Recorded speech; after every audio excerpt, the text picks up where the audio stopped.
last 450 meters. Now you can see the end of the island. When it's officially get to the end of the island. So, let's go. In my life, I've run a 5k, 10k, and even a 20k. But on the 7th of August this year, I decided to run a whole country. Literally a whole country. Running the equivalent of 3 half marathons in the most burning tropical heat. Completely self-supported and all in a single day. The country I ran in is Malta. Malta is a small nation in the Mediterranean Sea, between Africa and Europe, and it is known for its historic architecture and stunning coastlines. At no more than 40 to 50 kilometers in length, it is one of the top 10 smallest countries in the world, and I decided to run it. Malta is split up into roughly 20 islands, with Gozo and Malta being the main inhabited areas, and the plan was to run across all of Gozo, take the ferry to Malta, then run across all of Malta to the very east coast, with a detour to the capital city Valletta along the way. It was an absolutely crazy adventure. I was running literally the whole day, and in those grueling 9 hours, I was able to experience the whole of Malta at my fingertips. A whole nation through my eyes in a single day, something I found truly remarkable. If you enjoyed this video and want to see more travel and fitness content, please subscribe to my channel. It will help me out a lot and make more videos like this possible. My day started very early at 5:15 in the morning, as I wanted to dodge as many of the hottest hours of the day as I possibly can, and give myself space and time in case of any unforeseen circumstances. My face in the morning looked as if it wanted to fall right back into bed, let alone run the whole ultramarathon distance across a hot Mediterranean country. However, I had set myself this challenge, and I wasn't going to back down like a loser. A solid breakfast was the most fundamental source of energy for the day, and as it came to be following this breakfast, I didn't actually eat anything too special for the rest of the run. Just 2 small sandwiches and a banana. My primary concern was fueling the constant thirst, and my main source of energy ended up being many bottles of cola and electrolyte drinks. I'm going to the car now, it's 6:30. I've eaten and I'm ready. Let's go. And so I made my way to the starting point of the run, the rocky coast of West Gozo, close to the inland sea that I had actually visited a few days ago. From here, my first destination was the ferry port, which was around 12 kilometers away through the whole island of Gozo. So I'm here, guys. It's just gone past 7 in the morning. I'm here on the west coast of Gozo, by the inland sea. The waves are rough, the sea is rough in this lovely morning. But I'm about to start, I'm about to embark on my massive ultramarathon run across the whole of Malta, both Gozo and the main Malta mainland. So I officially start my journey here on the west coast of Gozo, and 50 kilometers from now or so I'll be filming myself on the east coast of Malta. So here we are, about to start our trip. Let's go. We're going off now. And so I had started my run across the country. The first 2 kilometers started with a winding uphill road that led me out of the wild rocky coast into the village of St. Lawrence. As I climbed up, I waved a final goodbye to my parents, who had kindly dropped me off at my starting point. And as I progressed through St. Lawrence, I saw the lorry that provides the island's supply of gas tanks, a cool church of which there are thousands, and a bus stop which didn't only rub in the humbling pain of being on foot, also was a useful sign of my current location.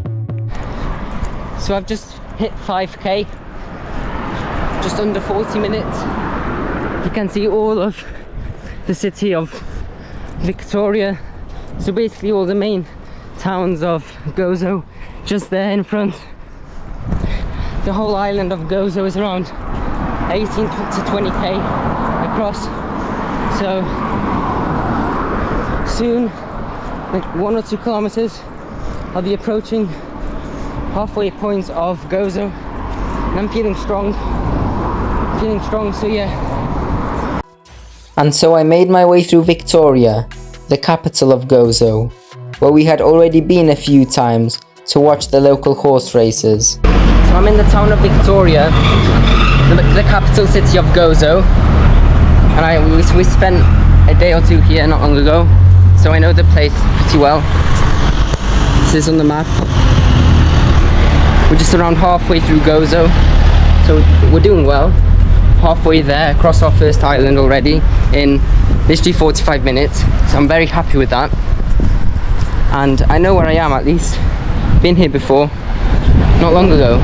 Yesterday there was like a horse racing festival, and we watched that and had some drinks. So on this road here exactly is where the horse races were yesterday, I think.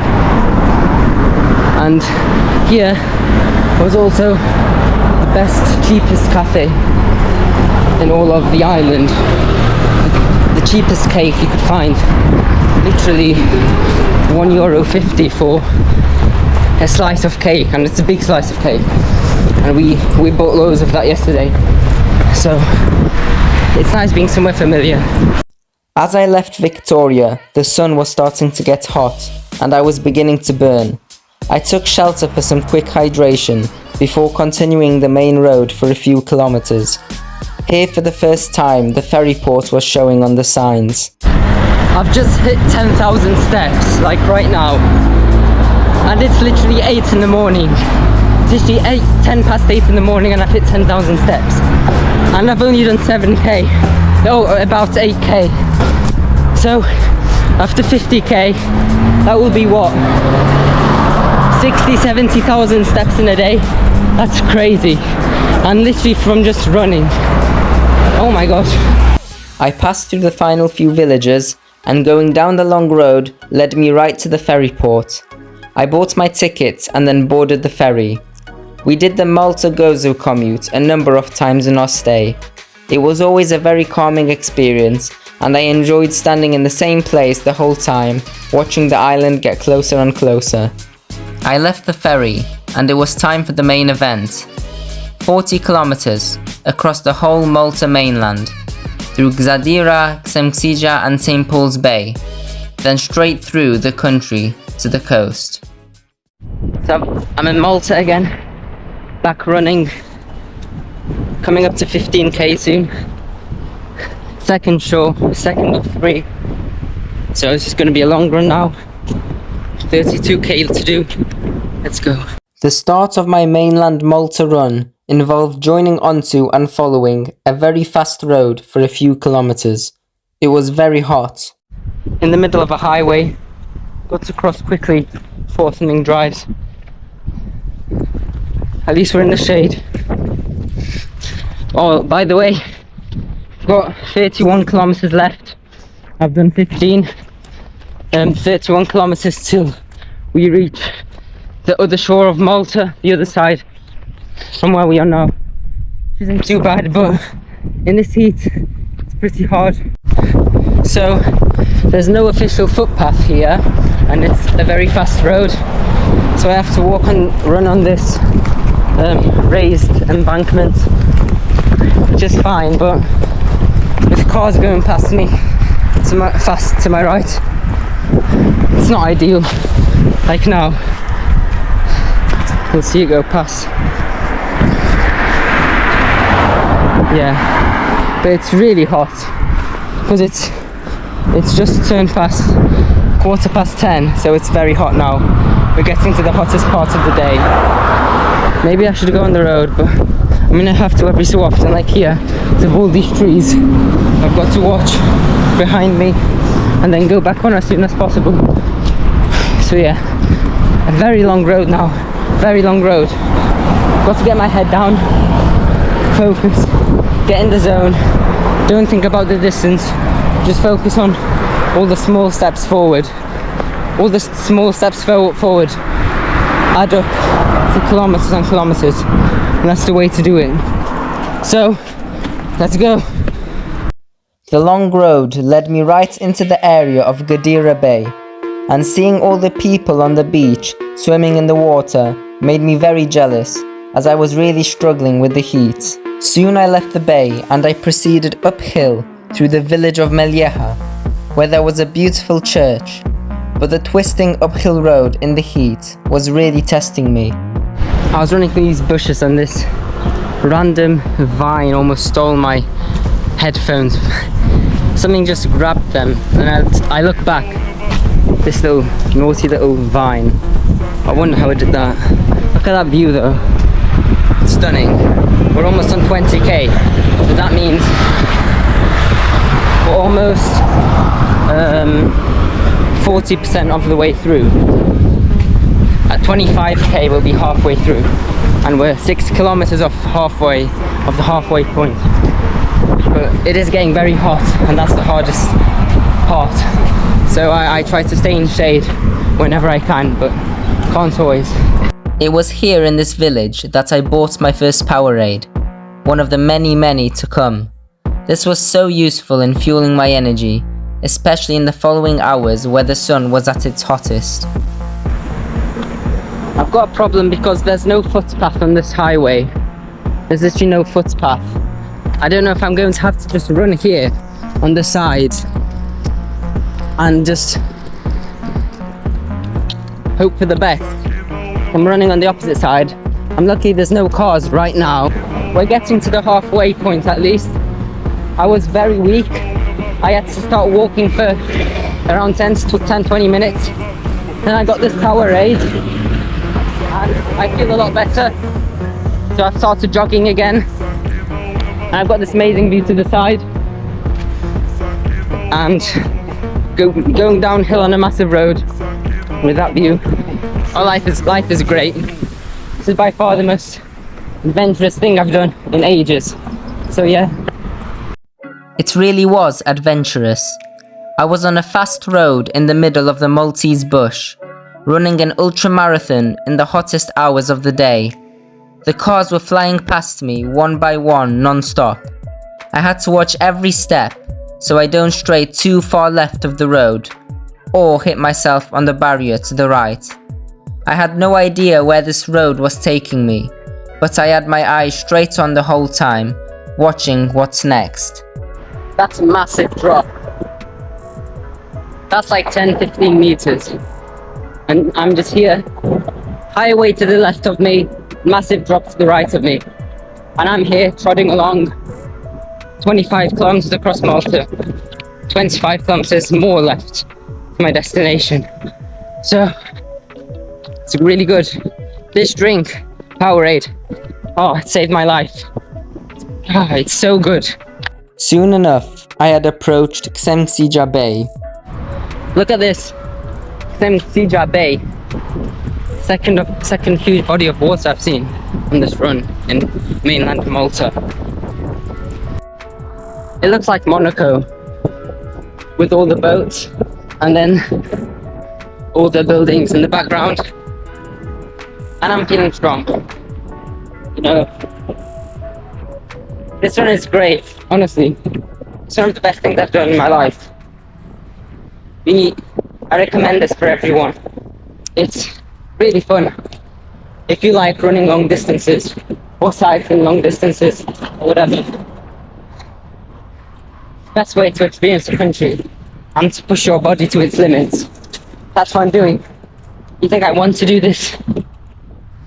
I'd much rather stay at home or at the beach, just paddling along. I look at all these people here paddling along in the water.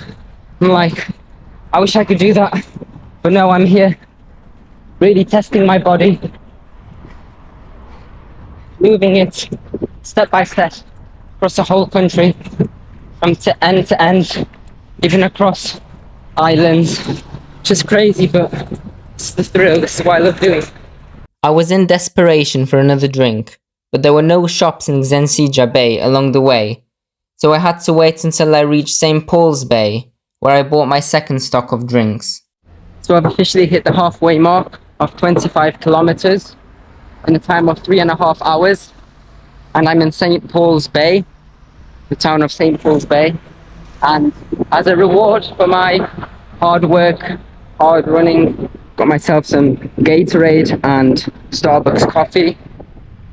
I finished the Powerade, so I need something new right now, so I've got these, so yeah, it's great. After eating my only lunch for the run, it was time to head back into countryside. I had just left St. Paul's Bay and was heading towards the town of Naxxar, around 10 kilometers away. So I'm in the countryside, almost 30 kilometers done, on this road for the next couple of kilometers.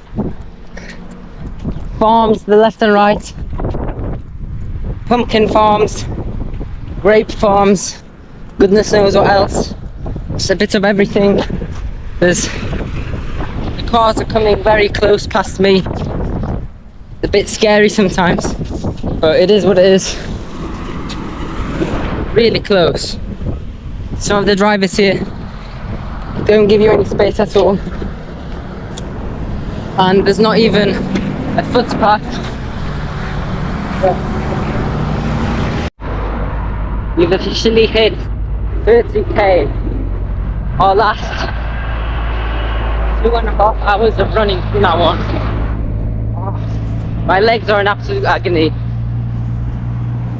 I'm so tired and weak. I've had like 4 drinks that I've bought from shops. Oh my god. It's not pleasant at all, but I've done over 60%, so I can't give up now. I have to put my mind to it and just keep pushing on forward. That's the only thing I can do, is to control my mind. My mind's the only thing I can control right now. I can't control my energy. Obviously I have to keep fueling, but just my mind, thinking forward. As I left the pumpkin farm, I joined the road straight to Naxxar, a beastly 20% gradient slope up the mountain. I'm literally climbing a mountain, 20% gradient, and I have to walk for a bit because I can't cope jogging up this steep of a hill. You can see all of Malta over there. All the places I've ran already, all up to the coast.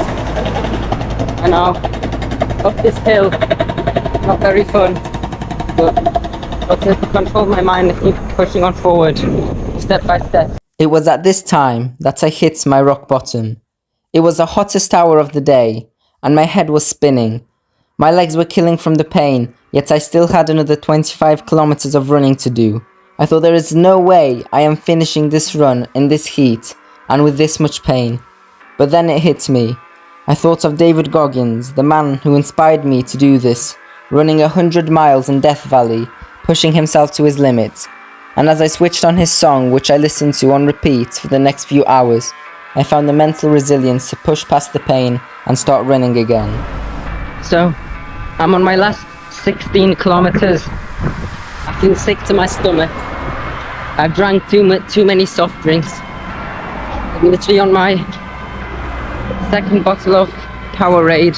I've already had, apart from that, a bottle of Coca-Cola, a bottle of Gatorade, and a Starbucks coffee, and loads of water. So I'm probably on like 3 or 4 liters of fluids, which makes sense, but you know, it does kind of take a toll on your stomach when you consume that many fluids.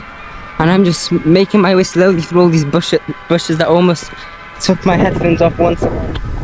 Get to my nerves. Okay, I'm jogging again. As I said, last 16 kilometers, and based on the pace I've done, it's looking to be like another 2 hours of running. So just another 2 hours pushing myself. I've already done 4.5 hours, almost 4 hours 50 minutes. That means my overall time should be under 7 hours, which is good, which is what I was aiming for. 7 hours for 50 kilometers. I think that's a decent effort, especially in this climate and having never done a marathon before, only having done a half marathon before, going straight into a 50k is pretty good. With this newfound energy, I was progressing again. I passed through the towns of Birkirkara and Santa Venera, where the street decorations caught my eye. Here I hit the full 26-mile marathon distance. However, there was a problem. So my phone's about to die. So I've had to do a diversion and meet my parents 2 kilometers away from me. And it's just a speed run on time to try and get there on time before my navigation dies. So this is literally such a massive risk. I'm on 2% now and I have 2.2 kilometers to get there. I don't know what I'll do. I'll have to ask a stranger for directions. My phone just dies. But you know, that's my fault because I didn't bring a power socket. I just brought a USB charger, not a power socket.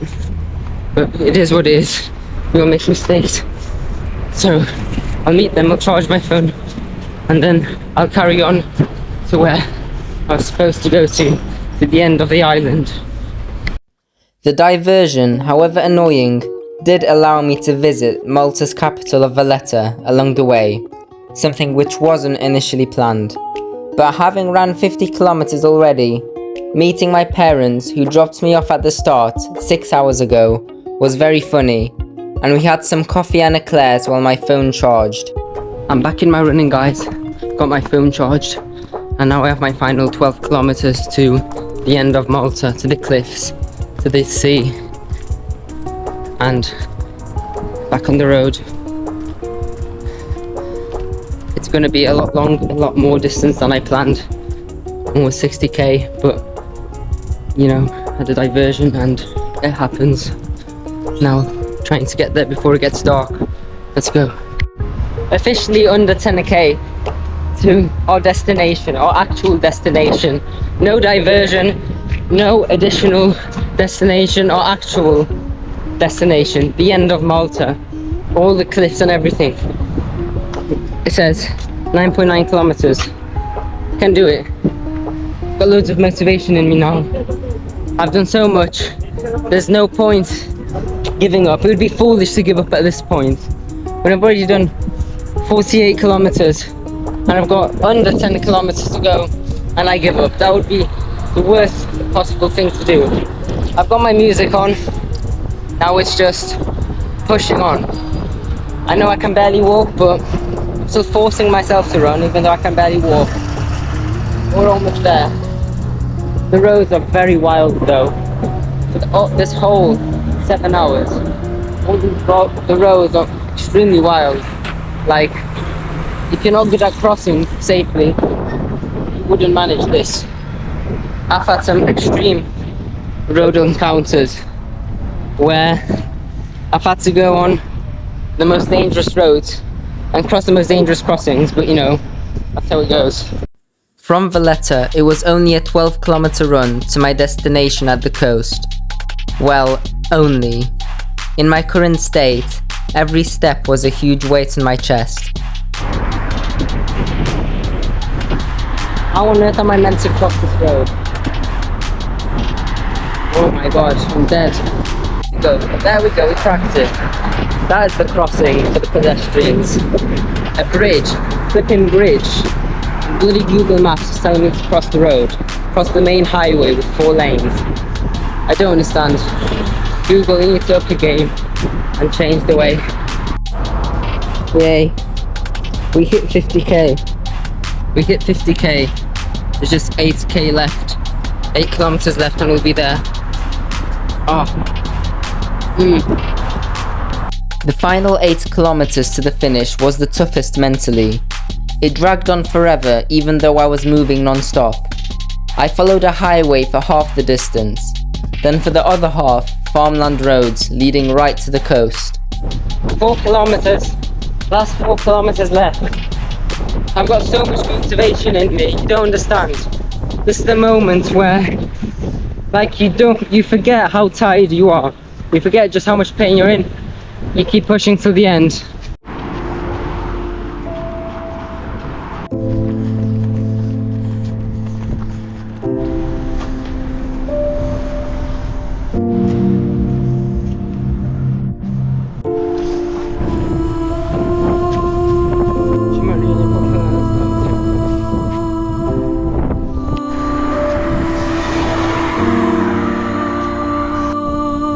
Officially, one final kilometer remaining.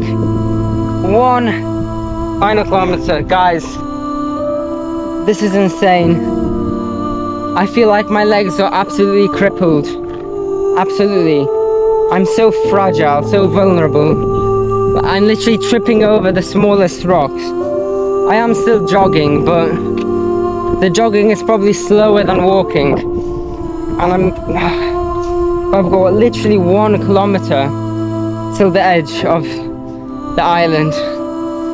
And I don't know, I feel like I'm gonna pass out, but I'm surely my body can take 1 more kilometer. 1 more, just 1. I've done 57, over 57. I can manage 1. Okay, I'm gonna do it, guys. I'll post the end. I'll post the end when I get there.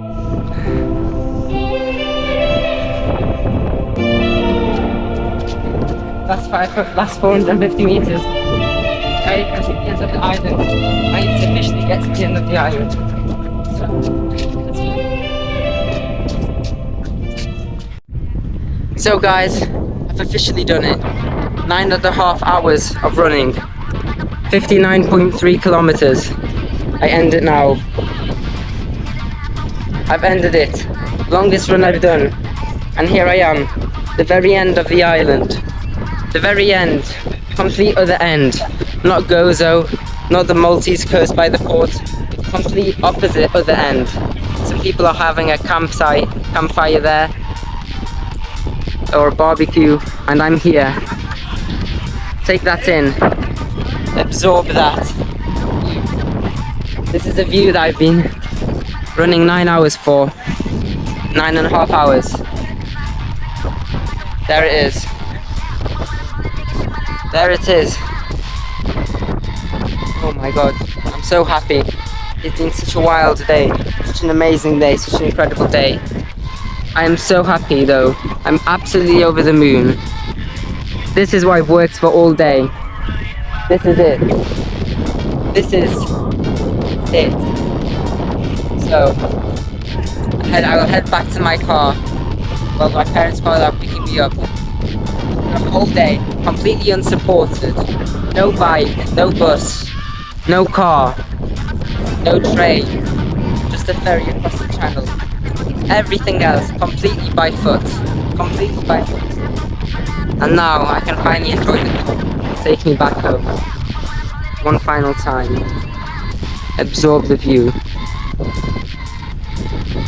You're the end of the island. Thank you. Let's go. Thank you guys for watching. Hope you enjoyed this video. This inspires you in some way, shape. Please like and subscribe for more content. And stay tuned. Oh my gosh. Oh my gosh, I've just done 75,000 steps this whole day. 75,000 steps.